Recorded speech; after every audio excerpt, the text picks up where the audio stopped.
This talk has been divided into two parts, the part one and the part two of it.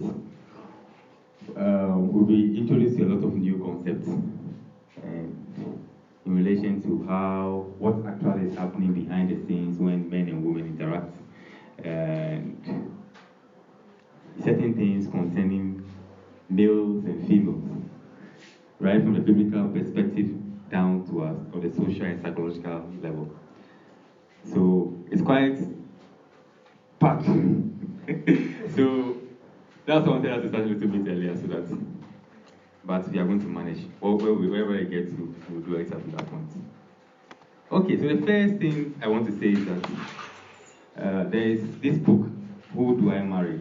That I'll be very happy if we're able to get.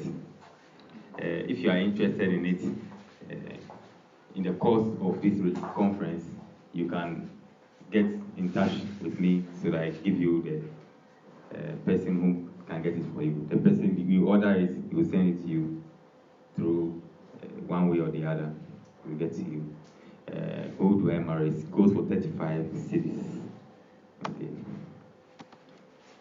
The first thing I would say is that men and women are different. I'm not saying that men are better than women. Neither am I saying that women are better than men. Men and women, from God's perspective, right from the Bible, are equal. They are equal in status.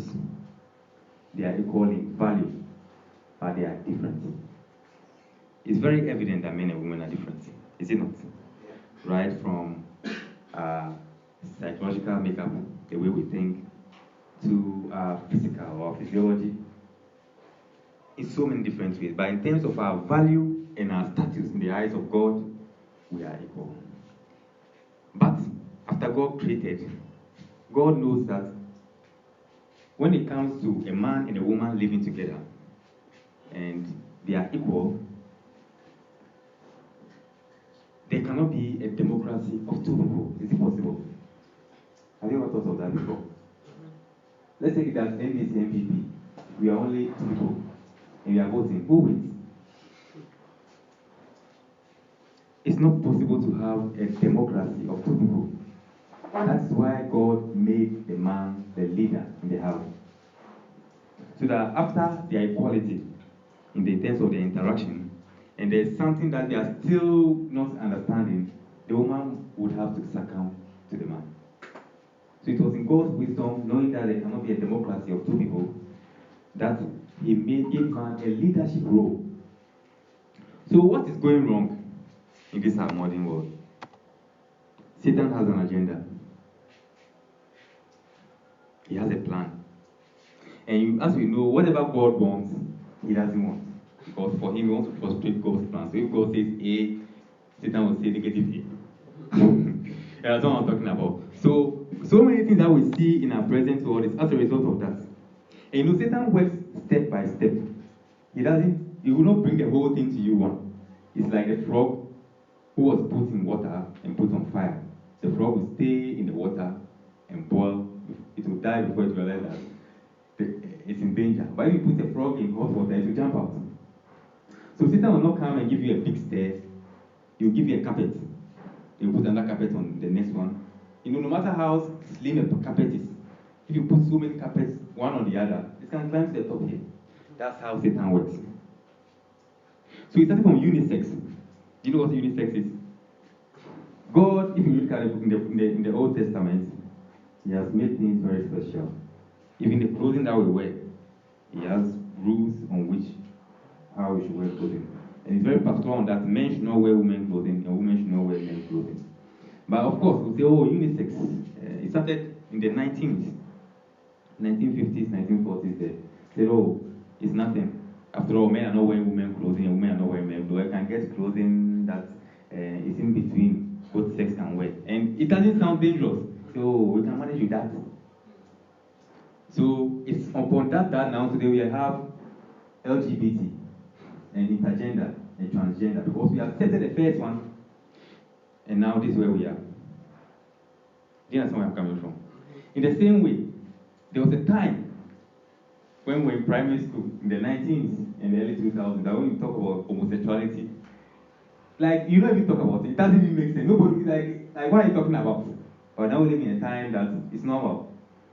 You just say, oh, after all, if you're not doing it, then don't worry about them. They are all doing their own thing. It doesn't affect you.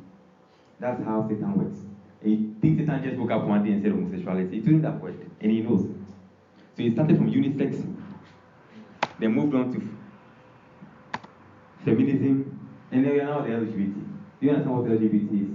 Lesbian, gay, bisexual, transgender, and now there's the intergender. So LGBTI. So the lesbians are women who sleep with women, gays are men with men, bisexuals are those who are greedy, transgenders are what?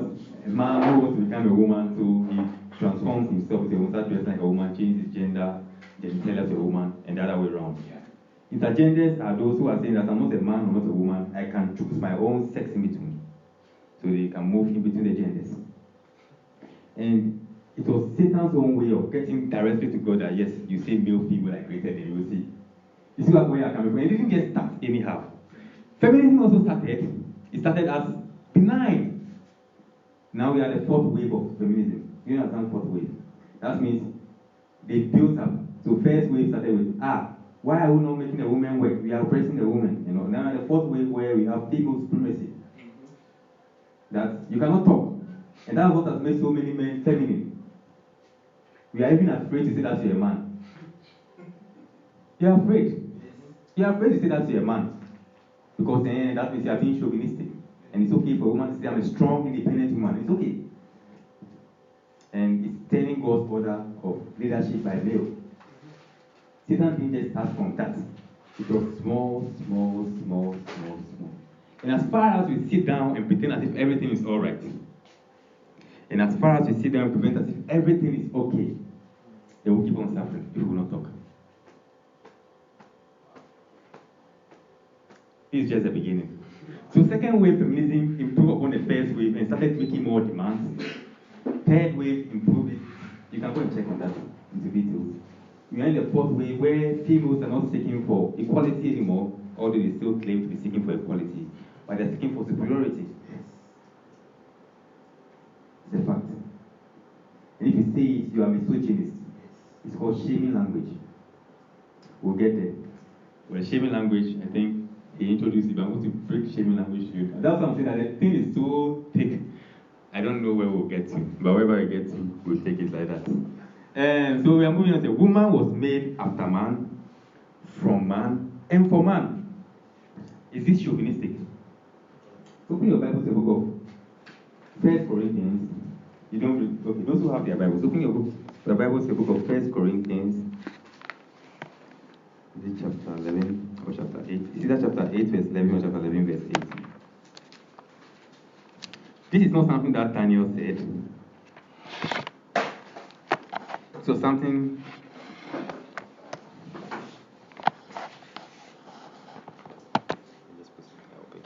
this is something that is biblical, right from Genesis. Was woman not made after man? Genesis tells us that woman was made after man.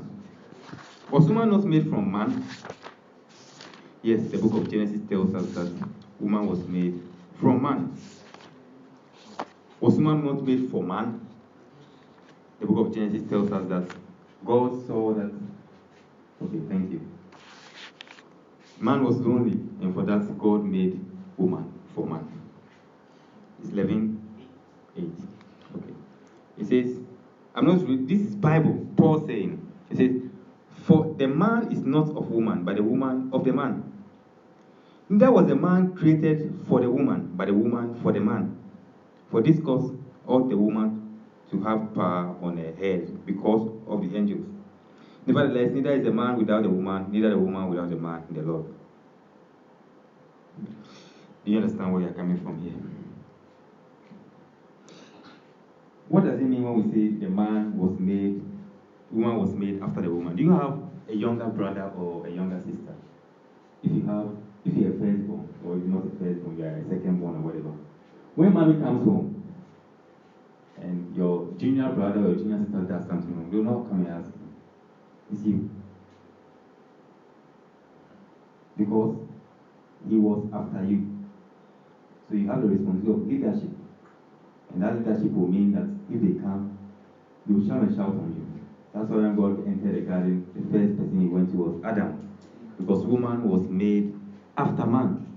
So woman is under the leadership of man. But how do you see the world now? For you to go and say this, even in the church, it's a crime. Yes. It didn't start that way. There was a time in the church when you can say woman was made after man. It's okay. But now we've brought it to the feminist agenda, the fourth wave feminism agenda, that men are ashamed of being men. That's why even in the transgender agenda, more men are transgendering to women because it's more comfortable and more profitable to be a woman than a man. And it's a shameful thing to be a man. We're talking about issues here. Woman was made, I don't want to go into details on this issue. Woman was made from man. From man. You understand what it means? A woman was made for man. I don't want to go so much into it because it's so much. Maybe later we'll come there. Physical differences. There are so many differences between, like I mentioned, women are different from men. There are physical, psychological, social differences. What are some of the physical differences? So many. So many. Even your hairline. A man's comes like this, like you can see mine. A woman goes like this. Have you noticed that? A woman's eyes are larger in relation to her face. Her skin is soft. Women don't grow beard. You know, women retain their childlike characteristics for very long. What do I mean by that? Look at a child, a baby, a young boy or a young girl. You look at a young boy or young girl, the characteristics. Women maintain a smaller stature than men. A young child's skin is very young and supple. Women maintain that kind of skin as long as possible. A young child's features are soft. Women maintain those features. Excuse me.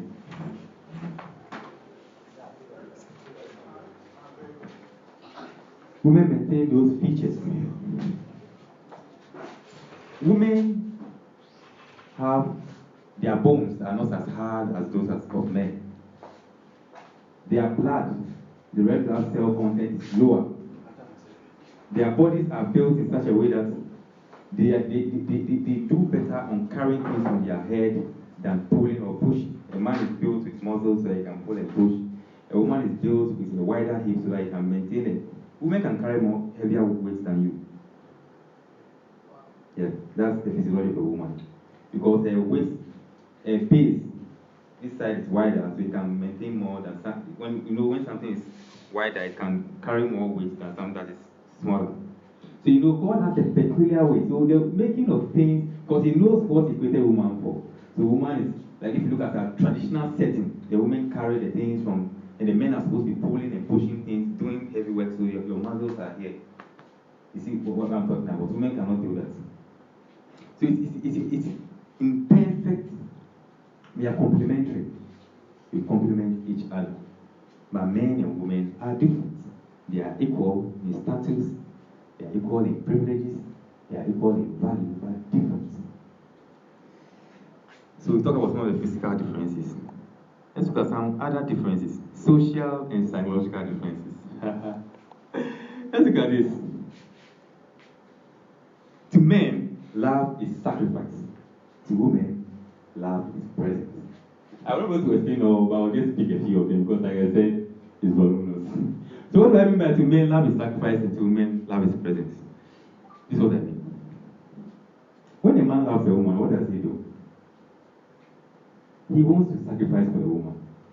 Women don't think of love in that way. Let me give you a scenario. Men complain. Okay, let me come from the side of a woman.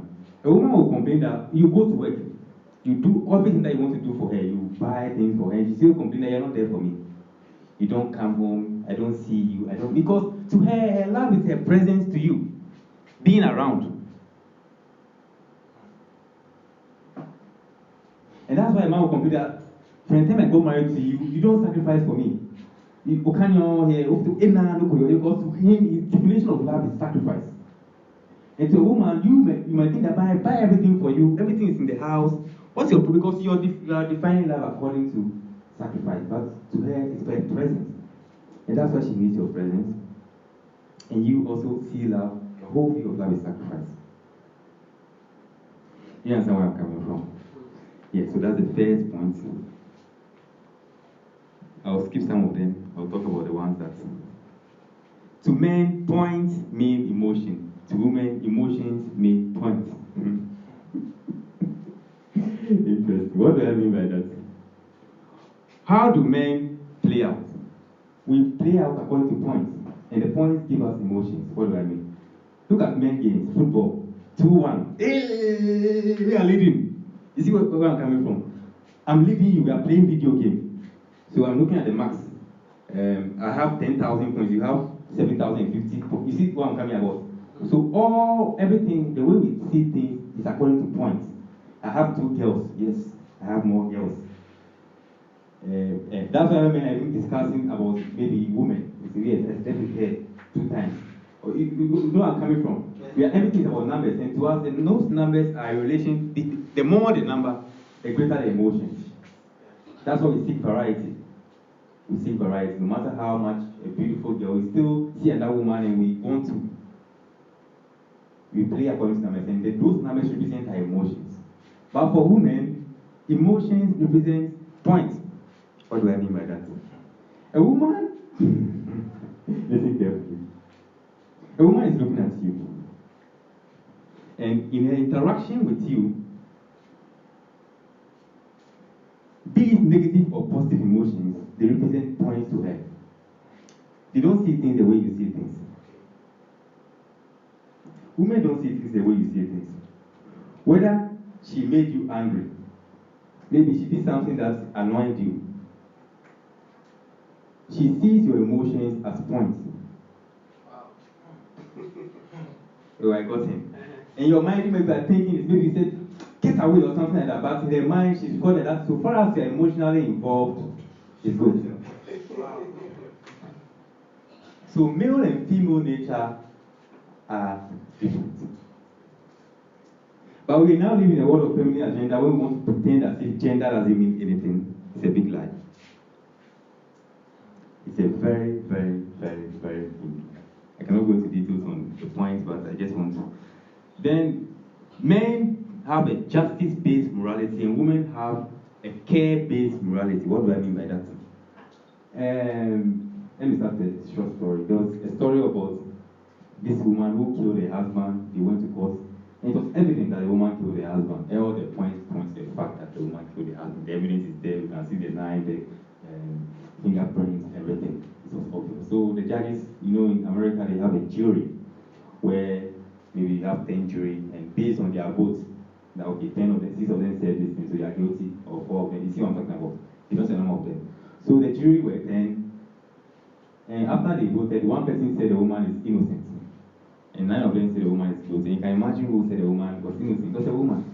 And they asked her, why are you saying the woman is innocent? It's very obvious that this woman is guilty. What's your problem?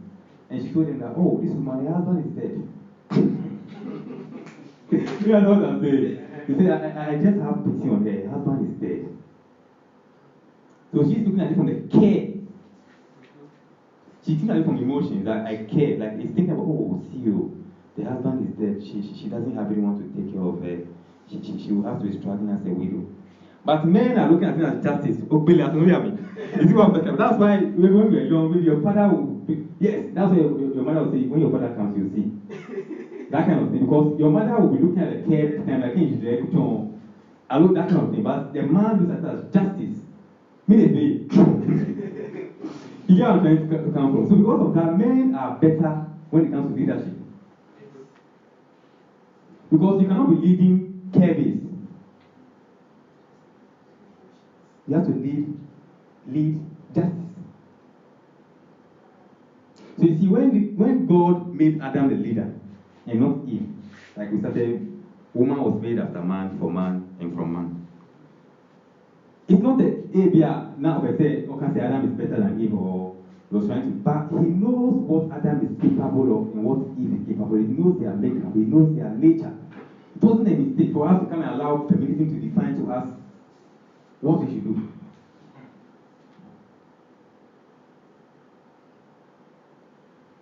Let's move on. Boys play with toys, girls play with dolls. You know what I just said. So I think I created some points in the bracket. So boys create, build, innovate. Girls are concerned with the social sphere of control. So you see, when boys are growing, they want to have their own toys. They arrange it. They want to create container cars with milk. You know, when we're young, they will put some fruits under our thighs and those kind of things. So it's all about very curious, right from childhood. It's not that somebody is forcing us on the guy. The guy is naturally moved towards that. And young women are moved towards dolls. And do you know what the doll does? The doll is an inanimate object.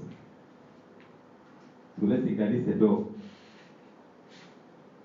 Okay, this is a doll. The woman speaks to the doll. She tells the doll what to do.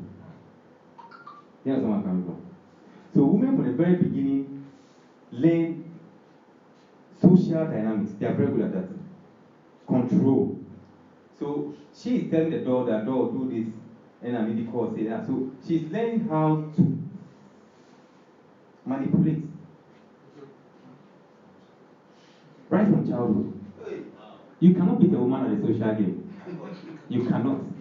Because the time that she started it, we were pulling Congo chins. I don't know what I'm talking about. So boys play with toys. That's why boys are very creative. And we are all about, let's build. Men build cities. They create governments and systems. It's not a woman's thing. The woman, okay, every once in a while, can get a woman who's in a masculine, who can be active in that, but it's not female nature. Women are good at the social side of things. The next thing, men are responsible, women are responsible. So men take initiative. And it's revealed even in everything, even in the sex act. It's a man who penetrates. It's a man who ejaculates. The woman responds, the eggs or the ovum responds to what the man says or what the man gives. Do you understand the implication of women being responsive? So the woman's response to you is dependent on what you are giving. So based on your reaction or your attitude towards her, she responds. A man's responsibility puts men in a very dangerous position where men always feel guilty. That's what I'm saying. We are very, very guilty beings. We have a very sharp conscience. I think yesterday Richard hit on it a little bit when he was talking about male nature. That he mentioned a story on this girl who told the guy that you are older than me. And she was ruthless when she was saying she doesn't care. She was telling her mind. But when it comes to the time that she's making the call that he told him not to pick the call, he was thinking about the woman's side that, oh, I don't want to hurt her. We always about this one feeling about it. Men are more emotional than women. I always say that. Women are very practical. Okay, you're a car. You're in a king.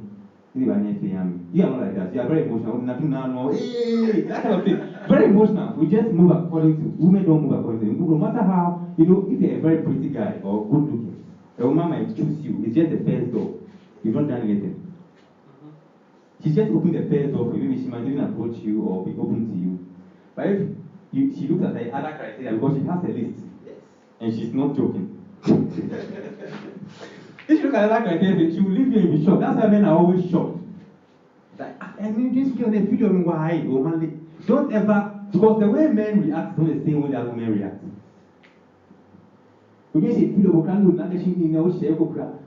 Don't look at it that way.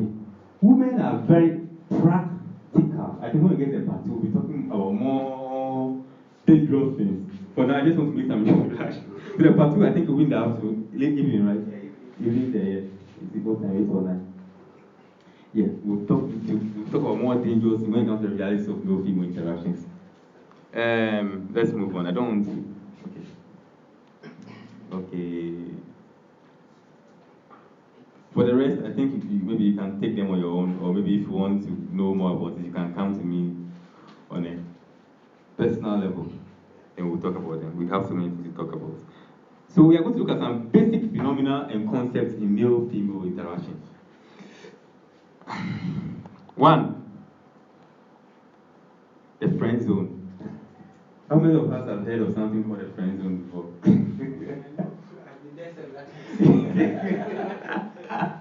The friend zone. These are realities. Now, the realities of male-female interactions. So today we are going to look at what the friend zone is and how it works. So first of all, I want to say that there are starters, there are relievers, and there are closers. That's how women function. So when it comes to their relationship with men, there are those who start. And in the middle, there are those who relieve. And over there are those who close the deal. So maybe at a young age, they are starters. That's why usually young women, when they are less than, when they are very young, their choice of males are different from when they are now in the relieving stage. Where they are, we'll talk about certain things, so where they are hypergamy setting. That's when it kicks in very much. That I want a man who is this and that and that and that and that and that and that. So then she has a closest. Those who close. I think as we move on, we'll understand that better maybe. So I did a survey on the friend zone. I was asking people, young men, what's the friend zone? What do you know about the friend zone? Why is it so? Why is there anything called a friend zone? Why does it function that way? And I realized that most men are very, very ignorant when it comes to a friend zone. Maybe they've heard of it that, maybe when a woman puts in the friend zone, she doesn't, maybe you like her and she's saying that, she just wants to be friends and all that. And I asked them so what does that mean? And what are the implications for the friend zone? Why is she putting you there? And they are like, it's just one of those things and all that. So I want us to look at it very well. So this is it. So the definition of the friend zone is a relationship where feelings are not retained. It can be on both on the side of the man or the woman. When one person wants more than friendship. In most cases, the one wanted, or the one desired, knows about it, either because of the confession of the other person or actions, based on the actions. So maybe you like a particular girl and you are trying to get in a relationship with the girl. She already knows because maybe the way you are reacting and all that, she has already seen it. Or you go on to go and confess, and then you are in a friend zone because she's not returning those feelings. So what does that mean? So those are some points I want us to note. The friend zone is more of a function than an office. So it's more of, you are doing something. What do I mean? For you to be in the friend zone, that means you have been employed. You have performed a particular role in that woman's life. We'll get to what I'm talking about. And she could have, okay, let's go on. And 2, the friend zone is based on willingness of the person being friend zone. No one can put you there without your permission. And also your capability. Example, you not knowing how to get to be there, or how to attract a woman, or get a woman to get into a relationship with you. That's what puts you there. So if you lack capabilities, you always be in the friend zone. And if you are willing to, you will be in the friend zone. Let's not. Okay. Then to afford, so the basic principle of the friend zone is for you to afford, you the man, to afford all the luxury she can get from a man through male-female relationship, apart from the sexual or anything relating to sexual parts. Do you understand where I'm coming from? That is a better deal for her. No real responsibility on her part or privileges. So when you're in a friend zone, what happens is that, okay, there are 3 things that you are doing there. You are 1, future for her, just in case. She's puts you there. You know, men, because of the way, I think we should also, when we were talking about male fantasy, we have very funny fantasies about women. We see them as this innocent, they cannot do their woman. They are more dangerous than you. You are nothing. Because like I said, they started playing with dolls. When it comes to no matter how small she is, no matter how sweet her voice is, no matter how, you might say, you're a gentle, okay, when we get to a party, we're talking about certain dangerous things. You understand why women are the way they are. You see, but she knows what she's doing. Maybe she looks at you and says, oh, Grace, me yo. Grace, a nice guy in motion. Bet on it. She nice guy in money, okay. Think like she jail and cry me. I'll put Grace down. Give him a promise, just hanging it for him to get. I'll just make sure that every point in time, he still has interest in me. When I'm ready for him, I'll come for him. And when she's ready for you, she'll come for you. She's not going to confess to you, but she'll start giving you signs and symptoms, and you say, okay, and you try again. Or she'll make things, she'll create it, she'll set up for you. And you think that I got it, and you didn't get any girl. I'm saying, you think, most of the time, many things we think we have, you don't get any game, I'm telling you. We think we have game, you don't have game. You don't have game more than a woman. Soft clothes is ego. That's the thing. If a woman allows you, it's only rare men who maybe they are very seductive and they know what they are doing with him. When I do this, she will do this and that. But most men don't know anything. Maybe you are making all the mistakes, but she still open the door for you because right? She's already made up her mind that okay, I've chosen him. But most of the people women are not choosing you are wasting your time. You don't have any game. Because let me tell you something. There was a time in my life that not just about this, but whenever I used to say, oh, I know. Then God wanted to teach me. So he would say, okay, what do you know? So I was sitting there, I realized I don't know anything. I want you to try that on yourself. Hey, when the topic came, you thought that, oh, I know. You ask, what do I know? When you start trying to break down what you realize, I don't know anything. No. But you know, men, because of our ego, we always assume that we are all that. And we know, we know what's up, we can handle things. It always kills us. It enslaves us. So I'm saying that she's putting you there for the future. You're on bench. Then, favors. That's the second F of the friend zone. So when a woman puts you in the friend zone, she's putting you there so that when she needs someone to do something for her, she gets you. And you do it because you like her. Your feelings, you will go, oh, I need someone to come and place my room for me. Oh, this man. Sometimes we'll go and play. Oh, then she just touch you. You're such a darling. Validation. And you think that's your top level. She's using you and she knows that she's doing that. When it comes to, and the point is that maybe she's thinking so much of another guy deal. Why are you wasting your time? Don't you respect yourself? We don't respect ourselves. That's how we don't know our value. Don't do it. She will respect you. If you do that, she will respect you so much. If you don't take care, she will be the one chasing you now. Because she sees something in you. She is responding because you're not responsive. So she's putting you there for favors. And she's putting you there to feed their ego. Because you know, women use the friend zone amongst themselves. It's their social game. So when she puts you there amongst her friends, Blaze is a nice gentleman. So let's imagine a girl has put him there. Amongst her friends, let's say, Charlie, give him Blaze some, this girl. So you respect him, you respect her. And she'll make sure that her friends know that you are there. Oh, Bismarck is it. They say, Bismarck, this nice guy, or this lady puts her there. That means she must be something. So they use that in their social sphere to improve their status. So she's using to feed their ego. So that even if another guy even rejects her, she says, oh, you can have Blade there, Bismarck there, this guy there. That's it. Don't allow her to use you. That's the purpose of the friend zone, to feed their ego, to get favors from you, for you to be a worker. And to put you at the future. Later on, she'll come and give herself. After she's going to do all the passive, then she'll come. Don't allow the woman to put you there. So that's the friend zone. Then the next thing is the player concept. You know, here we say that somebody is a player, or this guy is a player, but all of us are players. Let me tell you why I think all of us are players. Because you know, when you meet a lady, and you're interested in her, and you want to come up to her, you have to use strategy. No matter how bad the strategy is, you still have to use strategy. You have to go to the field and play. Do you understand what I'm talking about? So you're still a player. You're a bad player and sitting on a bench. You're on the bench, or you're on the field and you're playing well, but you're still a player. Nobody's a player, nobody's not a player. Everybody's a player. So far as you enter into the field where you are interested in a woman, or you want to interact with a woman in a way that you want to pull her in, then you have a strategy. Maybe your strategy is to be a nice guy, and it might not work. If it's not well, that doesn't mean that's not a player. You're a bad player. I wouldn't box. Maybe I will be careful with me. Yeah, that's who you are. But it's your strategy that's not. It's not that you're not a player. I just wanted to mention that. Then, shaming language. What do I mean by shaming language? Okay, now I'm going to go into details proper. So I've said that shaming language or shaming tactic. Okay.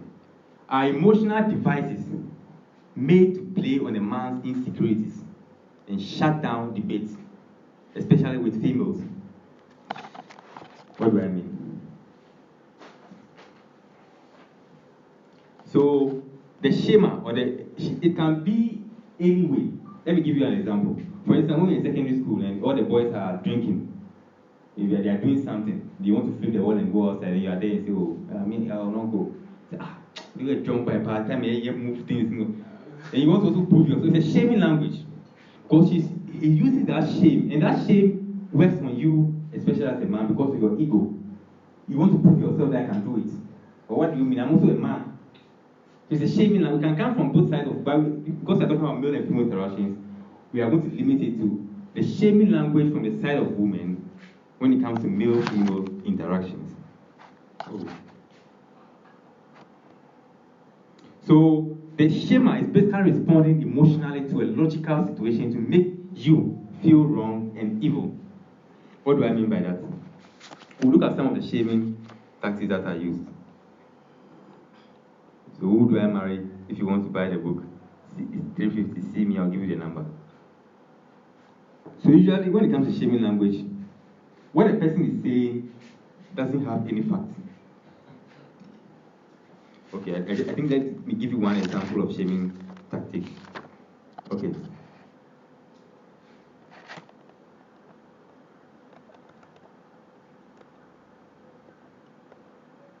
Okay. So there are various charges. You are charged. The first charge is the charge of irascibility, code red. You are accused of being an angry, hurt, traumatized man. So what I mean is this. You've heard that before. What is that? Oh, you are saying that because you are hurt. Let me give you an example. So you are being accused that you are bitter. Or you need to get over your anger over women because you said something. Maybe you said something like, something happened, or a situation happened where you're trying to justify that the way you guys sometimes behave is not nice. Why should I do this or that? All of a sudden, you'll be accused of code red. That you are saying that because you are angry about women, you hate women, and all that. It's a shaming language. And it goes straight to your ego. You don't want to be seen as that. You are being shamed. Because you don't want to be seen as that, your reaction would be to get shut up and the argument is ended. But the question, or the truth of the matter is that anger is legitimate when there's injustice. That's why Jesus Christ goes to the temple and we're doing that. He got angry.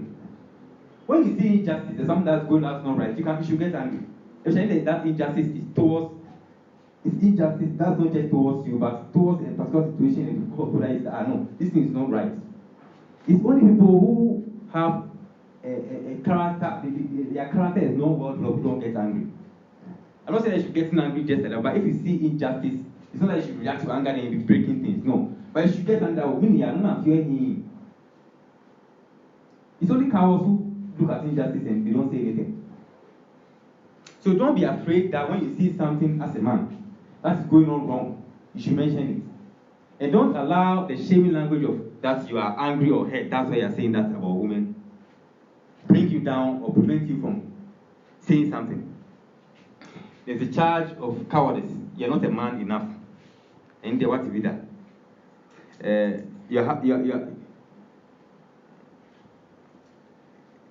Example, you're afraid of a strong woman. If a woman is misbehaving, and maybe you mentioned that this thing is, and she said, "Oh, you're doing because you're afraid of a strong, independent woman." I don't know if you get what I'm trying to say.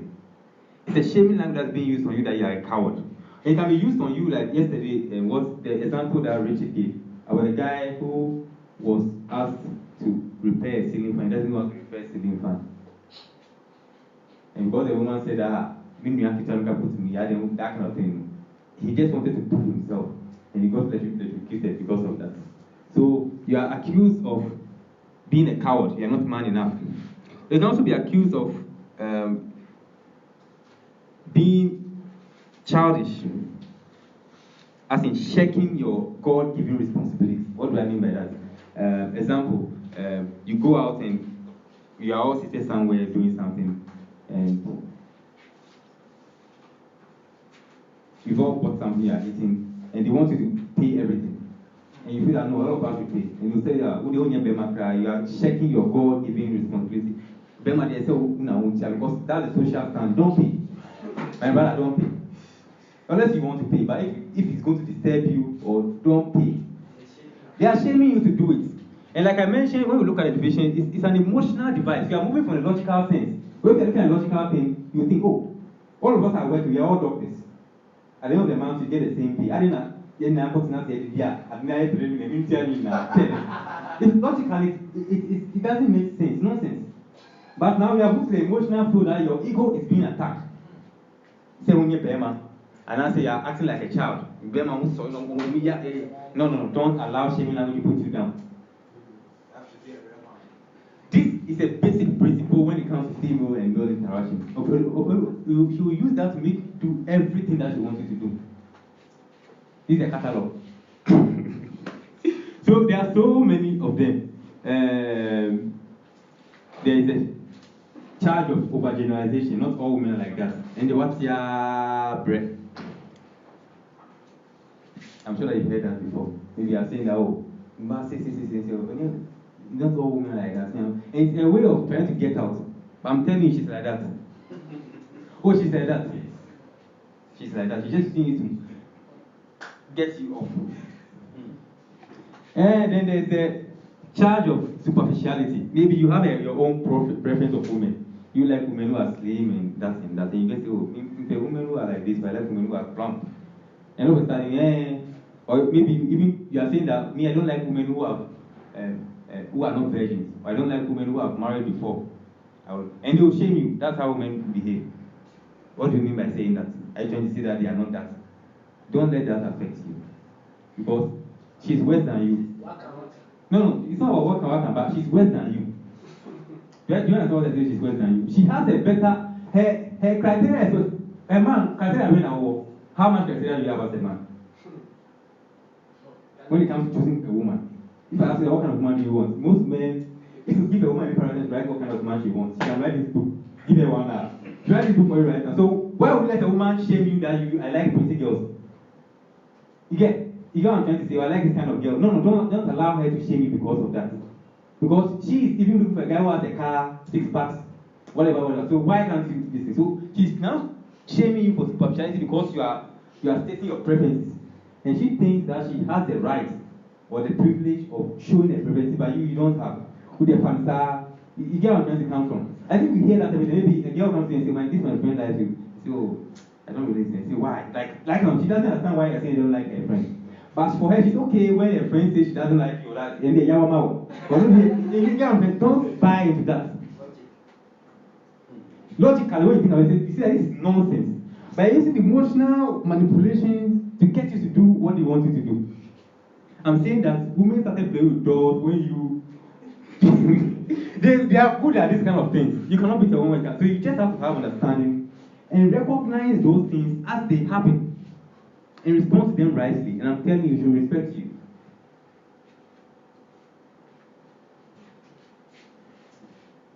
A charge of defeatism. Maybe you mentioned that, oh, me, this kind of thing, because of that, I don't want to do this.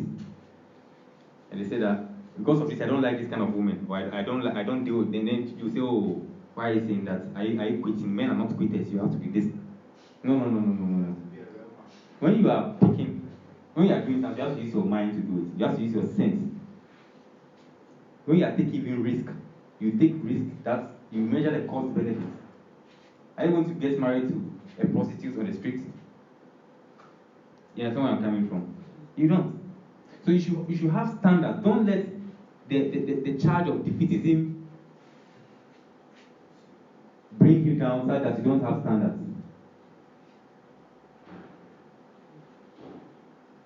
No, don't let it. Don't. Never let that charge bring you down such that Or you have the charge of unattractiveness. All of a sudden you are ugly. Or you can because when you're now cancer. So you see that kind of thing. It's just an emotional device to get you to shut down or to shut up.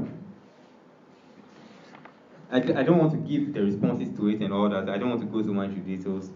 That's because we have other things to talk about. I just wanted to introduce us to shaming language generally and skim through. Okay, so we move on to the next thing, the meta frame and prizability. Okay, meta frame and prizability. What do I mean by that?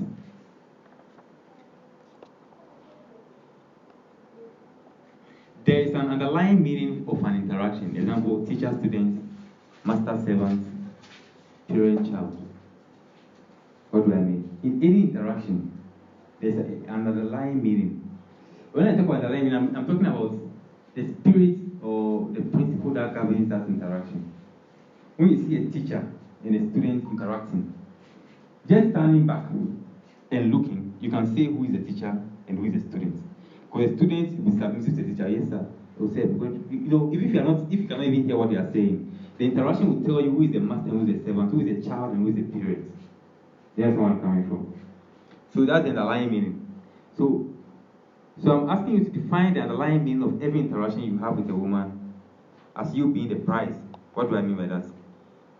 I'm breaking ground. I'm talking about things that are not mainstream, or they are not usual, or they are not in the everyday life. I'm saying that many men have this conception in their mind that I need to win this woman. That's on our mind. And I'm telling you that if you communicate to a woman that you view her as a prize you are trying to win over, and you are seeking her validation and approval, that's the position you put yourself in, then it's going to put you in a very, very difficult position. I'll come to something else and you understand what I'm talking about. Because in the first place, what I'm saying is, if you believe that she saw you as a prize, you wouldn't be toiling away to increase your prizability in her eyes. She said, in the first place, you are coming from a point that you feel as if she's better than you. So why would women generally think that they are better than you? Are you getting the point I'm coming from? Let's go down, you get it better.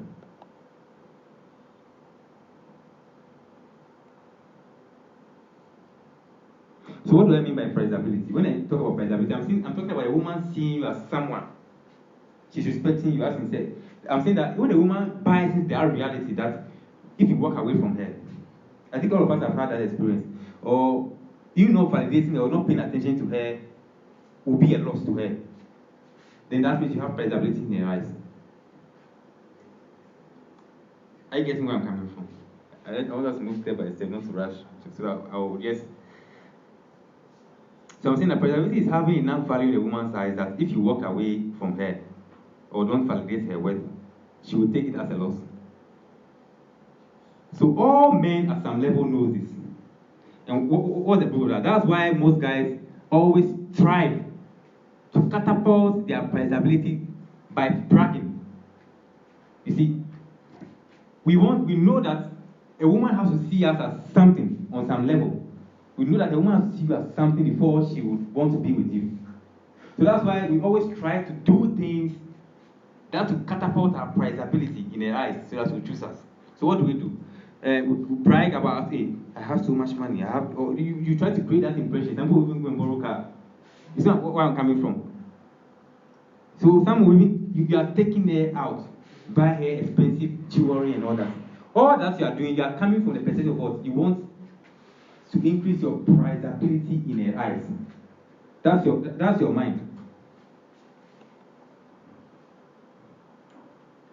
So a few guys also try to boost their characteristics, their prizability by trying to tell certain stories to the girl, and those stories are usually imbued with things that will show their prizability. In the course of the story, You mention somewhere that you went or something that you did.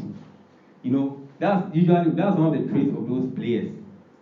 Some people are there, they don't know how to tell stories. When you are telling the woman, your stories, some people are there, even the interaction with the woman is supposed to even make the woman not want to be with them again. Because you are just showing low value, low value, low value. I don't know if you are trying to talk about. But those people that you think that if you do a they are those who know how to speak. As I tell the story, they are putting prizability into it. Oh, hey, you see, last week I went to this side and I even met what they call it, Shatawale. You see that kind of thing? I can't say more. On can't, but I can't say. You say, on the Shatawale, like, you see what I'm talking about? So, in that story, I kind of, like, Makoha, and I did this, and this person respected me. The story tells that. So, in the story, she's interpreting it, and I'm like, okay, that's people respect this guy. This guy can protect me. You talk about a story where you want to protect someone or you stood up to something. Say, this guy can protect me. He's strong. You see, but who can stories? I was always saying, nah, you are putting low value, like that kind of thing. And things didn't go well. You see, you are giving her a story, and the story is low value, low value. You see, so that, like I'm saying, that's why men know that instinctually. So we try to catapult at, for example, that maybe you take her out to a dinner, you go and buy expensive gifts and all that, and say, okay, and it might work. Because in that case, maybe buying her that expensive dinner, you prove to her that means you have money, I can take care of you. Or by doing this or that, you see, those things that you are doing to try to boast or all that. But what I'm saying is that when you do that, by spending money on her, or trying to do something that will catapult your presence in the eyes, what you are doing is that you are coming from the mindset of needing to win a move over. That means she's better than you. You put in a position where she's better than you, and you are the one who is begging. You are trying to win her over. And let me tell you something. Women don't like that. Because women like men who are better than them. When you come up from that mindset, automatically you prove to her that you are better, she's better than you. So she's going to choose you. Or not choose you. And most of the time, when she chooses you or not, she's choosing you for other things.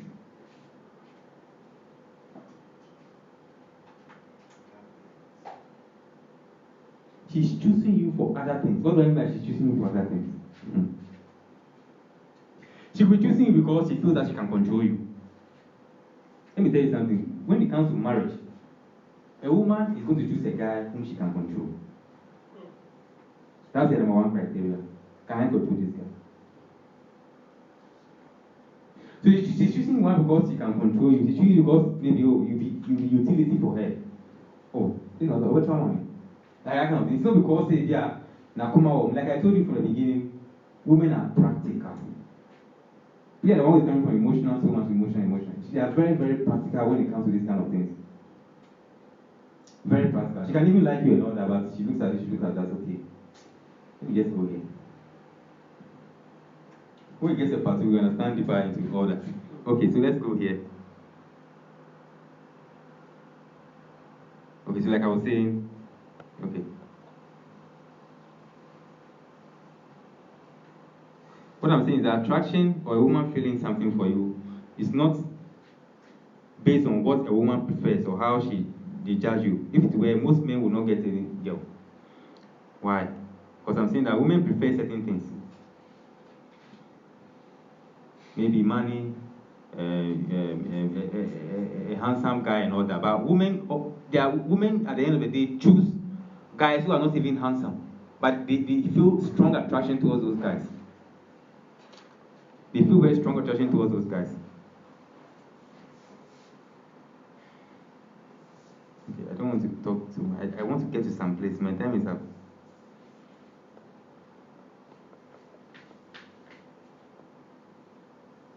Okay, let's look at this concept of overcharging. Okay, a lesson from my father. Okay, then we understand overcharging. Okay, so what I'm going to say is this. To this time I was listening there have been times that I was sitting in a car with my father, and we were we get to Accra, and he sees something, maybe a watch, a very beautiful watch that he wants to buy. Then my daddy will just look at the watch, maybe he's very realized, oh, this watch is nice. And he just calls the guy, come, and the guy comes. He just acts like, oh.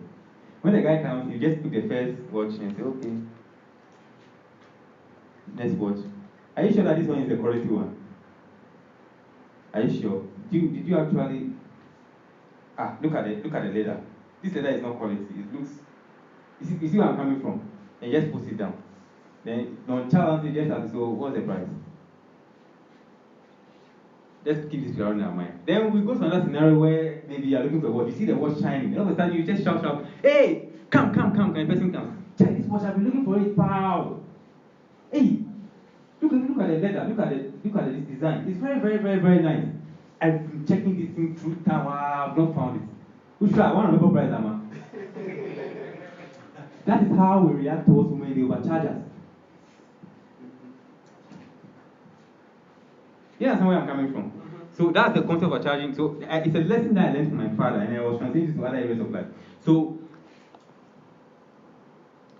I'm saying that there's no woman on earth who will treat you more wickedly than one who is absolutely certain that your love will not fail her. Like a merchant, for whose goods you have manifested too great an anxiety to acquire, she will overcharge you with as little regard to consequences. Because she knows that, and I think we can see it in our interaction with women. It's just not, and yet, why? Because it's natural. If I'm selling something and you come to me, you're so eager about it and you are desperate, I'll overcharge you. But if you are initially, when the vendor came with the watch, why not you say, hey, this guy? So, the watch is supposed to pay this. Why did you come and say 150? And the way my father has already judged the watch or tried to get the watch, him to qualify the watch to him, don't say Charlie. Go kind of yeah. You know what I'm trying to say? That's how you have to interact with women. Respect yourself. Don't let them overcharge you. You have to make sure that you qualify them. Let them know, like I think Richard was saying something yesterday. Like he qualified the woman by asking her that guy, the woman was trying to overcharge him. So the woman said that particular issue about that, and I don't know what this guy has seen about me. That is chasing me so much. What does that concern Richard? Or can't answer Richard say, the guy on boy is my new water. So when women say those things, if I tell one, I'm not saying like, they know what they are doing. You know, when arrest they know she's doing that. Me catching the woman say. So usually you can even have a girlfriend, every time she comes to me, hey, look what I have this guy came. Or I said that she's preparing you. That's the way like she prepared the door. She's preparing you. They are good at those things. I'm not saying that it's women. Just like we saw certain aspects of male weakness and all that. Women also have certain things that they do. That's how they are. So he qualified her by saying that I don't even. He told her that I don't know even what is. You knew yourself that there's nothing in you that is. You see, and the point that when he said that the woman didn't get angry. If she gets angry, she doesn't get angry because she's really angry. She gets angry because you previously have shown her that she can control you. Or she has always seen that, guy, like I have the upper hand by it. So when you do that for the first time, she'll get angry. And that anger is not anger. She's testing you to see if you are really that or you are just doing something. Is that the real you?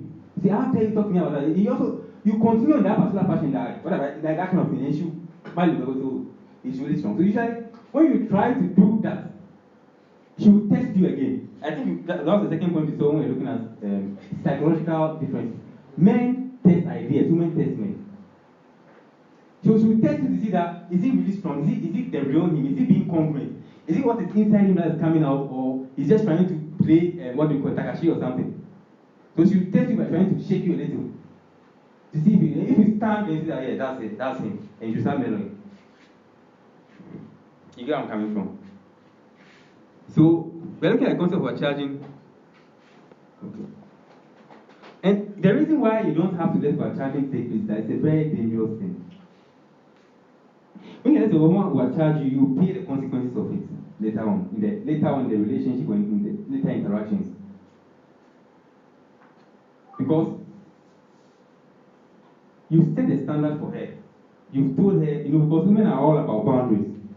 Or when you meet a woman, the initial interaction with her, she's trying to see the line where she can cross. She's trying to see how far she can go, like what she can tell you that you accept and what she can tell you that you not accept. Or she said, like, yeah, what kind of bullshit or nonsense can I say that she will take? So obviously, if she does, you don't cut the line. That's it. She will not respect you. She can say anything, do anything, and you take it like that. But from the very, very, very beginning, you show her that this is the line. She will know. But every once in a while, she will test again to say the line change. Like I was telling you, women test men test ideas. I wish there's a test system, but our time is almost up. Like, we don't talk about maybe another year or something. There are so many things I wanted to talk about. So many. I think my friends know, because once in a while I talk to them about those kind of things, so they know. I've not said anything. Those who know me know that I've not said anything. There are so because I try to cut many things short. There are so many things I wanted to talk about. But as I'm wasting my time, I will not even get to half the slide. So I just picked a few slides out of it and presented them. I also feel that I've not got anywhere. Okay. But wherever we get, like I said, so the aftermath of overcharging is that it's our boundaries. So Chen said every week you're running 100 cities. She will feel entitled to 100 cities. 100 cities are then trouble. One man said me and they say and I say, like it's not your right. So the time and you make her understand that it's a different ball game altogether. It's about boundaries. That's the danger of overcharging. Say, overcharging. You know, that's why I'm saying that sometimes men think you've got a woman. Women know what they're also doing.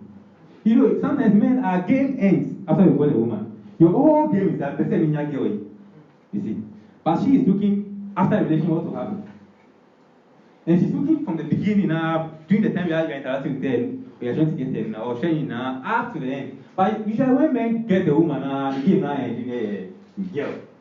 But before you get there, she has prepared you, she has given you a condition of service.